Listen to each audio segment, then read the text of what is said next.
Polynomial क्या होता है? मान लेते हैं कोई कुछ है ए एन एक्स की power N plus A N minus one x की पावर एन माइनस वन, ये सारे कांस्टेंट हैं, ए एन ए सब्सक्रिप्ट में एन माइनस वन, जो भी ऐसे ही डिक्रीजिंग पावर्स में लिख देते ताकि आसानी हो रिप्रेजेंट करने में। A one x plus A naught x की पावर ज़ीरो लिखने का कोई मतलब है नहीं। ये एक पॉलिनॉमियल हो गया। यहाँ पर x की जो पावर्स है ना, जो वेरिएबल टर्म है उसकी पावर होल नंबर होनी चाहिए और कुछ नहीं, होल नंबर होनी चाहिए, 0 1 2 3 एंड सो ऑन जो भी।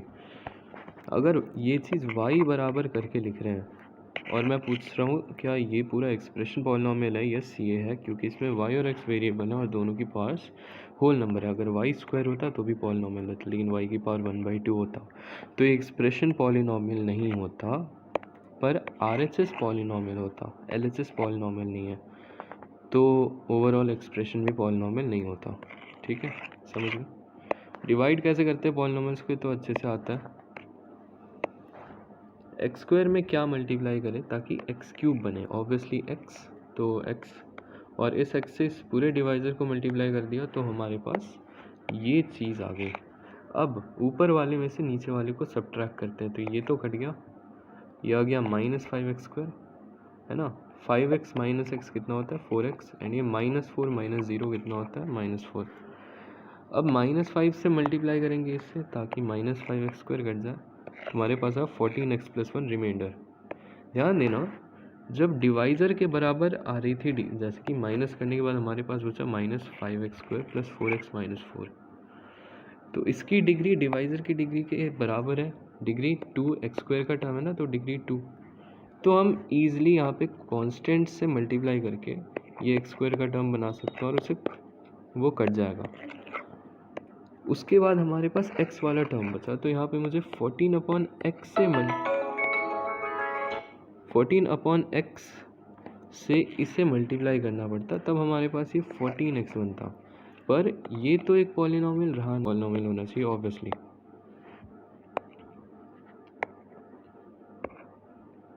अब चलो, अब ऐसा है कि अगर डिवाइज़र से कम डिग्री आ गई यहाँ पर, तो फिर उसके आगे हम सॉल्व नहीं कर पाएंगे, उसके आगे वो रिमाइंडर कहलाएगा। यानी कि यहाँ से हम कह सकते हैं डिग्री ऑफ रिमाइंडर, अगर डिग्री ऑफ डिवाइज़र n है तो डिग्री ऑफ रिमाइंडर n-1 तक हो सकती है, यानी कि मैक्सिमम डिग्री n-1। मैक्सिमम से मेरा मतलब अगर कोइंसिडेंटली यहाँ पर +4x आ जाता तो ये तो कट जाता है ना, और यहाँ पर सिर्फ कांस्टेंट बचता, तो x की पावर 1 वाला टर्म रिमाइंडर नहीं बचता, x की पावर 0 वाला टर्म रिमाइंडर बचता। तो मैं ये कह रहा हूँ, मान लो 7 है डिग्री, तो डिवाइज़र की डिग्री अगर 7 है तो रिमाइंडर की डिग्री 6 5 4 3 2 1 0, इन सब में से कुछ भी हो सकती है, पर इससे ज़्यादा नहीं हो सकती, क्योंकि ज़्यादा होगी तब तो कोशेंट से मल्टीप्लाई करके वो कट ही जाए, वो पता चल गया ना कैसे। ठीक है, अब देखो यहाँ पे एक कैच है, डिग्री ऑफ डिवाइज़र n है तो maximum degree of reminder n-1 हो सकती है। रिमाइंडर भी एक पॉलिनॉमियल होना चाहिए, तो इसके लिए मैं ये कर रहा हूँ कि n-1 एक होल नंबर होना चाहिए, यानी कि n एक नेचुरल नंबर होना चाहिए, क्योंकि अगर n-1 0 हो गया, ठीक है, तो n 1 होगा तो n की लीस्ट वैल्यू 1 आ गई, और बाकी ऑनवर्ड्स 2 3 4 हो सकती है, तो n एक नेचुरल नंबर हो गया। तो यहाँ पे ये भी ध्यान देना है कि अगर ये चीज़ हम लिख पा रहे हैं तभी जब n एक नेचुरल नंबर है। क्या होगा अगर हम किसी कांस्टेंट से, यानी अगर n होल नंबर हो जाए, n होल नंबर हो गया यानी कि x की पावर 0 वाला टर्म जो डिग्री ऑफ डिवाइज़र है वो 0 हो गई, यानी कि एक डिवाइज़र एक पॉलिनॉमियल मतलब कांस्टेंट पॉलिनॉमियल बन गया। जैसे 5 को लिख सकते हो 5x की पावर 0। अगर 5 से मैं किसी को डिवाइड करता हूँ, मान लो x³ + 2, तब तो रिमाइंडर 0 ही आना है ना, क्योंकि यहाँ पर x³/5 से करेंगे तो x³ इन दोनों को मल्टीप्लाई करा तो x³ आ गया, यहाँ 2 बचा तो 2/5 से करेंगे तो कांस्टेंट से डिवाइड करने पर तो हमेशा 0 ही आएगा रिमाइंडर। अब ध्यान से देखना, 0 भी एक पॉलिनोमियल है, ठीक है। जैसे कोई कांस्टेंट नंबर है, मान लो 4 भी एक पॉलिनोमियल है ना। 4 को लिख सकते हैं an(x⁻n)